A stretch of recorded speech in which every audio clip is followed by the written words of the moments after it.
Nesta semana, China e Rússia, que neste ano anunciaram uma parceria sem limites, vocês estão lembrados? Fizeram então uma patrulha aérea. Isso mesmo, China e Rússia fizeram uma patrulha aérea conjunta sobre o Mar do Japão e o Mar da China Oriental. O Ministério da Defesa da China afirmou que essa patrulha faz parte do Plano Anual de Cooperação das Forças Armadas de ambos os países. Segundo a agência de notícias Reuters, esse foi o 6º exercício conjunto feito pelas forças aéreas chinesas e russas desde 2019.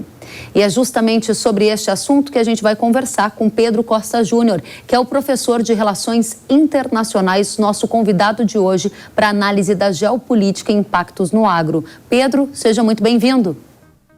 Obrigado, Kellen. É um prazer estar aqui na Hora do Agro com você, tomando um cafezinho mineiro aqui de boa procedência, lá da região de São Roque de Minas. Região da sua família. Exatamente, o pessoal lá que te assiste sempre. Muito obrigada, um abraço para toda a sua família, para o seu pai, que você já me contou que é um telespectador assíduo. O nome dele, Pedro, para a gente não esquecer de mandar um abraço? Pedro também, ele não perde um programa seu. Que bom. Pedro, pai, muito obrigada por emprestar o Pedro Filho para análise geopolítica da edição de hoje. Pedro, obrigada. E começo te perguntando, Rússia e China estão cada vez mais próximos. O que significa isso na geopolítica mundial e essa patrulha que a gente está aqui noticiando? Perfeito, Kellen. Você colocou muito bem na sua introdução a questão da parceria estratégica entre China e Rússia. A questão é, Kellen, o mundo mudou. O mundo mudou a partir da guerra na Ucrânia, na verdade 20 dias antes da guerra na Ucrânia, quando a China e a Rússia assinaram uma parceria política, econômica, militar e diplomática sem limites, né? Então nós temos, de um ponto de vista, os Estados Unidos, que tem uma política externa deliberada, clara, de contenção da China. A China é o grande inimigo, digamos, o grande rival dos Estados Unidos, enquanto uma disputa hegemônica no sistema internacional. Então, enquanto os Estados Unidos, tudo que eles puderem fazer para conter a China, eles vão conter a China. Isso é uma pauta norte-americana, republicana e democrata, bipartidária, dos dois partidos. Enquanto isso, o que a China fez? Ela se aliou à Rússia, que é uma potência militar maior do que ela, a China, para poder se fortalecer nessa estratégia.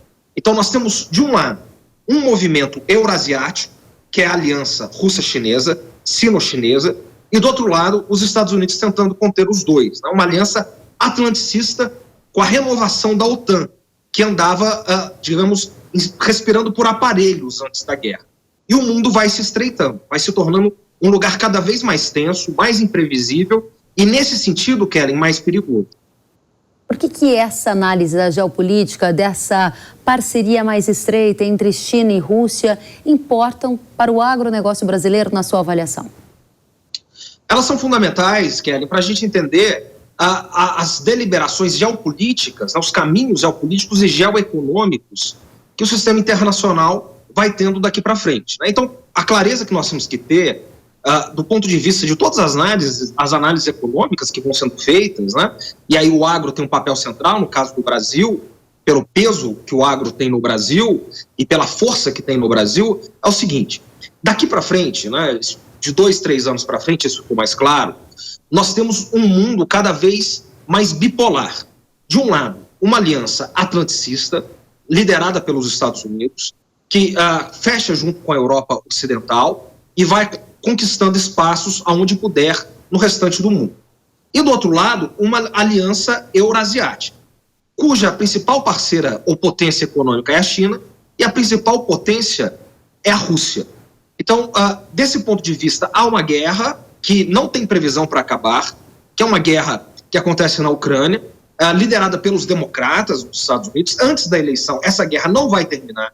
Isso tem que ficar claro do ponto de vista dos investidores brasileiros, porque os democratas dependem dessa guerra para tentar se reeleger, e isso vai impactando diretamente na economia, porque nós temos as duas maiores economias do mundo, respectivamente Estados Unidos e China, disputando investimentos no mundo inteiro e com perspectivas diferentes para poder chegar na liderança do sistema internacional. Muito bem, antes da gente passar para outro tema, quero só fechar. Você disse que o mundo está caminhando para cada vez ficar mais bipolar. Isso significa que o Brasil, em algum lugar, vai precisar escolher entre uma dessas polaridades ou ele consegue circular bem e transitar num campo de mais neutralidade?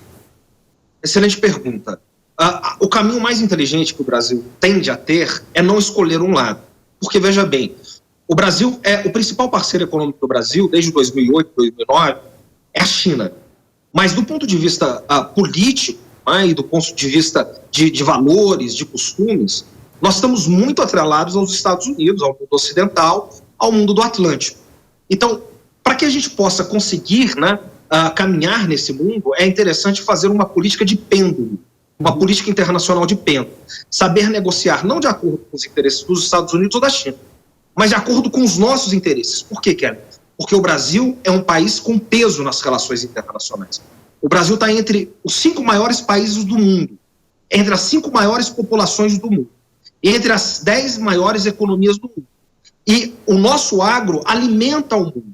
Então, nós temos peso para poder balancear de acordo com os nossos interesses nacionais. Muito bem, a gente já volta a conversar com você, professor. A gente vai trocar de assunto agora. A gente vai voltar a falar da guerra entre Rússia e Ucrânia, ainda dentro do aspecto geopolítico. A semana foi marcada por uma explosão que atingiu uma represa no sul da Ucrânia. A autoria do ataque não foi determinada, enquanto ucranianos e russos se acusam mutuamente. A usina hidrelétrica fica localizada na região de Kherson, na Ucrânia, e atualmente sob ocupação da Rússia. Um dos principais pontos de atenção é que a represa fornece água para resfriar a maior usina nuclear de Zaporizhzhia, a maior da Europa. A Agência Internacional de Energia Atômica informou que a central nuclear da Ucrânia não sofre riscos imediatos. Em outras ocasiões, o ministro das Relações Exteriores da Ucrânia já afirmou que problemas nessa usina nuclear provocariam impactos 10 vezes piores do que de Chernobyl. Professor, as tensões estão aumentando? Qual o termômetro da guerra entre Rússia e Ucrânia neste momento?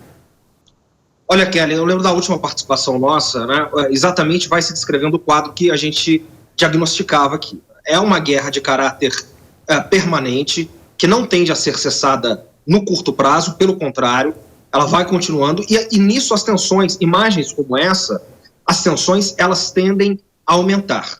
Elas tendem a aumentar porque essa guerra, Kelly, envolve as 2 maiores potências militares, inclusive nucleares do mundo, que é Estados Unidos e Rússia. Porque a guerra acontece na Ucrânia, mas ela é uma guerra por procuração. De um lado, nós temos os Estados Unidos mandando armamentos de ponta, armamentos pesados, que no começo da guerra Biden disse que jamais mandaria para a Ucrânia, porque isso implicaria numa 3ª guerra mundial, e a Rússia, que não pode sair perdedora dessa guerra. Se a Rússia sair perdedora dessa guerra, isso vai custar à Rússia, digamos, um preço indelével na sua história. Então, a guerra vai tendendo. E por fim, um ponto importante, é que dentro dos Estados Unidos a guerra custa caro, ela vai custando cada vez mais caro. Os republicanos, nós temos eleições nos Estados Unidos em breve, como o Donald Trump, mas não só o Trump, Mike Pence, que foi seu vice-presidente, e anunciou candidatura hoje, Kelly, como Ron DeSantis, o governador da Flórida, eles são críticos da guerra. Inclusive, digamos, segmentos do Partido Democrata, como Robert Kennedy Jr., que é sobrinho do Kennedy e ele é candidato contra o Biden na chapa dos democratas, é um pré-candidato, são críticos da guerra. Então, cada vez mais críticos da guerra vão estreitando contra o eixo Biden. Mas Biden está comprometido com a guerra. Enquanto não vier as eleições, a guerra vai continuar, o quadro é esse e vai ser cada vez mais tenso. Muito bem. Professor Pedro Costa Júnior, professor de Relações Internacionais, agradeço pela sua presença. Volte muito mais vezes para a gente continuar aqui muito atualizado sobre a geopolítica, porque importa demais para o agro, que é um dos setores mais internacionalizados da economia brasileira. Um prazer recebê-lo. Prazer é todo meu, Kelly. Um abraço a todo o público qualificado nosso. Muito obrigada a você também.